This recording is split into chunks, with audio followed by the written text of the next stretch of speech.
भगवान श्री कृष्ण श्रीमद् भागवत गीता के 7वें अध्याय में अर्जुन से कहते हैं, हे अर्जुन, इच्छा द्वेष समुत्थेन द्वंद्व मोहेन भारत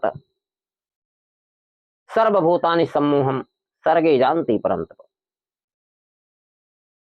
यानी इस संसार के सभी प्राणी इच्छा और द्वेष से ही सम्मोहित हो रहे हैं और इसी कारण सुख दुख में प्राप्त होकर के परेशान हो रहे हैं।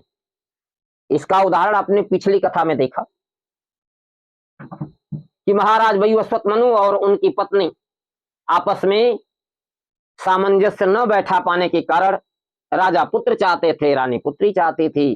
परिणाम क्या हुआ? परिणाम उल्टा हुआ। उनको भी शांति नहीं मिली और उनके पुत्र को भी शांति नहीं मिली। इसलिए इच्छा और द्वेष के बस में होकर के आपस में कलह जहां भी होती है वहां परिणाम उल्टा होता है। यह आपने पिछली कथा में देखा। अब दूसरा उदाहरण लीजिए। वह पति पत्नी में विरोध का उदाहरण आपने पिछली कथा में लिया था। अब इसमें दूसरा उदाहरण लीजिए। महाराज चित्रकेतु पृथ्वी के सम्राट थे, धार्मिक भी थे। धार्मिक थे, सब तरह से अच्छा शासन करते थे, प्रजा उनको प्यारी थी और सब कुछ भरा हुआ था। किंतु एक कमी थी, महाराज चित्रकेतु के कोई संतान नहीं थी।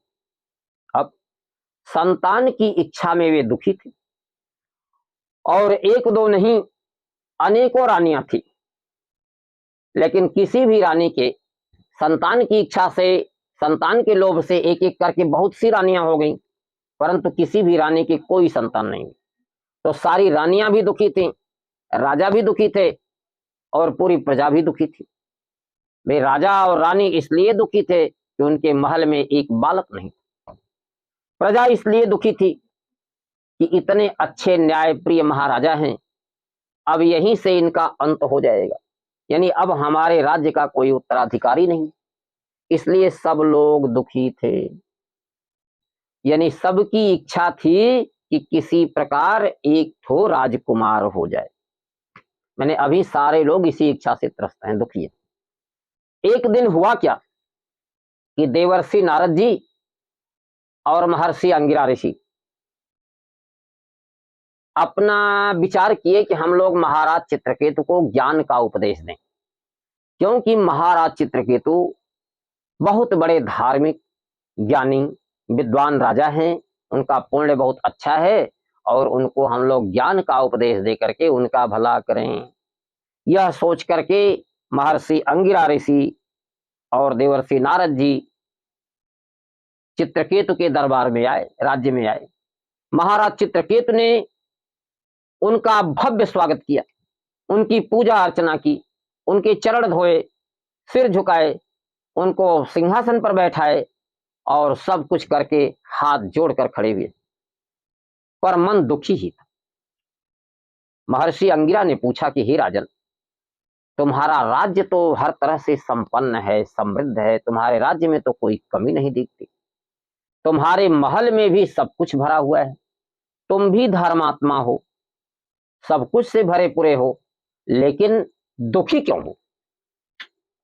महाराज चित्रकेत ने हाथ जोड़कर कहा, हे ऋषिवर, आप लोग तो त्रिकालदर्शी और आप जानते ही हैं कि इस राजमहल में मेरे भाग्य में एक ऐसी कमी है जिसके रहते कोई सुख चैन कैसे पा सकता है।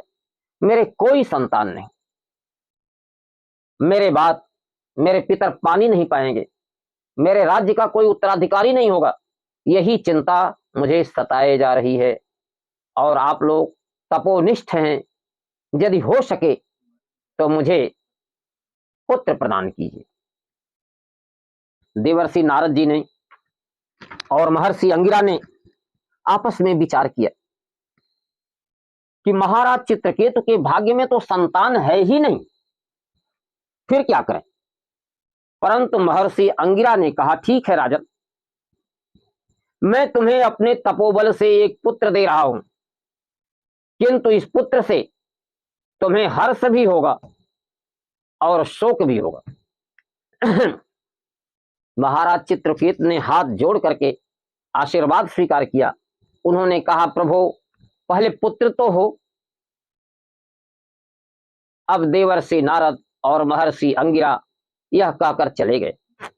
कुछ समय बाद, समय आने पर महारानी, जो मतलब उनकी सबसे बड़ी महारानी थी, उनके गर्भ से एक राजकुमार, एक पुत्र का जन्म हुआ। और जैसे ही राजमहल में पुत्र जन्म का समाचार मिला, राजमहल में हर्ष हो गया, पूरे राज्य में हर्ष की लहर फैल गई। महाराज की खुशी का तो कोई ठिकाना नहीं था। अब महाराज दिन रात उस पुत्र के लालन पालन प्यार में ही मगन रहते थे। काफी समय बीत गया, धीरे धीरे राजकुमार कई साल का हो गया, 2-3-4 साल का हो गया। किंतु एक बात हुई, जब से राजकुमार का जन्म हुआ, महाराज और राजकुमार की माता यानी बड़ी रानी सब कुछ छोड़ छाड़ के पुत्र के पास भी रहते थे। यानी दूसरी रानियों को पुत्र जब तक कोई मिल पाता था, और दूसरी रानियों की तरफ से भी महाराज चित्रकेतु का मन हट चुका था। अब इसका परिणाम क्या हुआ कि जो अन्य रानियां थीं, वे बड़ी रानी से और राजकुमार से जलने लगी। यह हुआ द्वेष। यानी अब तक तो सबके सब इच्छा से परेशान थी, इच्छा तो पूरी हो गई, किंतु अब द्वेष से परेशान हो गई। यानी दूसरी रानियां बड़ी रानी से द्वेष करने लगी, राजकुमार से भी द्वेष करने लगी। अब इन सबों ने आपस में राय की और एक दिन राजकुमार को विष दे दिया। राजकुमार सो गया और सोया रह गया। महारानी भी काफी देर तक सोचती रही कि राजकुमार सोया है, किंतु जब देर हो गई तो उन्होंने दासी से कहा कि जाकर पुत्र को जगाओ, बहुत देर हो गई। किंतु दासी जब राजकुमार के पास पहुंचती है तो वह तो फूट फूट कर रोने लगी। दौड़ी हुई महारानी आई, दौड़े हुए महाराज आए, दौड़े हुए सारे लोग आए, तो राजकुमार की आंखें उलट चुकी थी और राजकुमार के प्राण पखेरु उड़ चुके थे। अब पूरे महल में शोक फैल गया, पूरे राज्य में शोक की लहर दौड़ गई। जिन रानियों ने राजकुमार को विष दिया था, वे भी आ गईं और दिखावे के लिए, अंदर से तो खुश थी लेकिन ऊपर से दिखाने के लिए वे भी रोने लगी। महाराज रोते रोते बेहाल होने लगे। अब जो है फिर से देवर्षि नारद जी और महर्षि अंगिरा जी राजमहल में आए। महाराज रोते हुए ही उनका स्वागत किए, उनको आसन दिए और कहे, प्रभु ये क्या अनर्थ हो गया। महर्षि अंगिरा ने समझाना शुरू किया, किंतु महाराज चित्रकेतु के समझ में कुछ नहीं आया। तब देवर्षि नारद ने कहा, अच्छा राजन, मैं तुम्हारे पुत्र की आत्मा को बुलाता हूं, धैर्य रखो। अब देवर्षि नारद जी ने राजकुमार की जीवात्मा का आवाहन किया, वह आत्मा प्रकट हुई। देवर्षि नारद जी ने कहा कि हे राजकुमार, ये तुम्हारे माता पिता, राज्य के लोग तुम्हारे बिना बड़े दुखी हो रहे हैं, तुम अपने शरीर में प्रवेश कर जाओ, जी उठो और अपने इस अपार राज्य वैभव को भोगो। ये तुम्हारे माता पिता है, तुम इनको सुख दो। पुत्र की जीवात्मा ने कहा, हे देवर्षि, जब से सृष्टि हुई तब से लेकर के अब तक मैं अपने प्रारब्ध कर्मों के अनुसार देव योनि में भी जन्म लिया, राक्षस भी हुआ, मनुष्य भी हुआ, पशु भी हुआ, हजारों योनियों में मैंने जन्म लिया। बताइए ये लोग किस किस जन्म में मेरे माता पिता थे। अरे देवर्षि, आप तो जानते ही हैं कौन किसका पिता और कौन किसका पुत्र। मेरा प्रारब्ध था इस जन्म में इतने दिन के लिए मैं इनका पुत्र बना।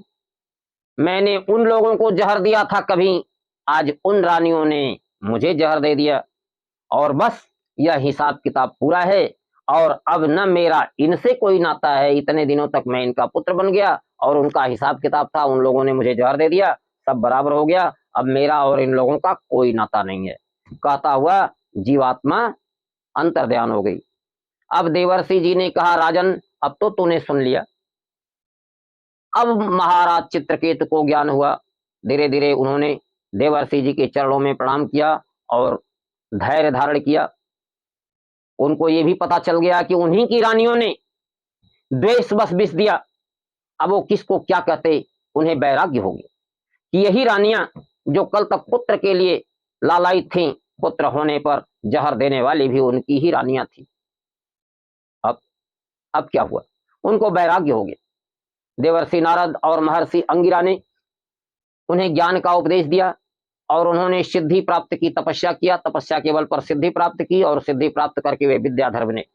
विद्याधर बन करके विद्याधर के लोकों को भ्रमण करते हुए एक दिन वह माता पार्वती के आश्रम में माता पार्वती कैलाश पर्वत पर गए और किसी कारणवश माता पार्वती का श्राप मिल गया, जिसके कारण अगले जन्म में वह असुर राज वृत्रासुर बने। वृत्रासुर की कहानी हमने पिछली कथाओं में बताई है।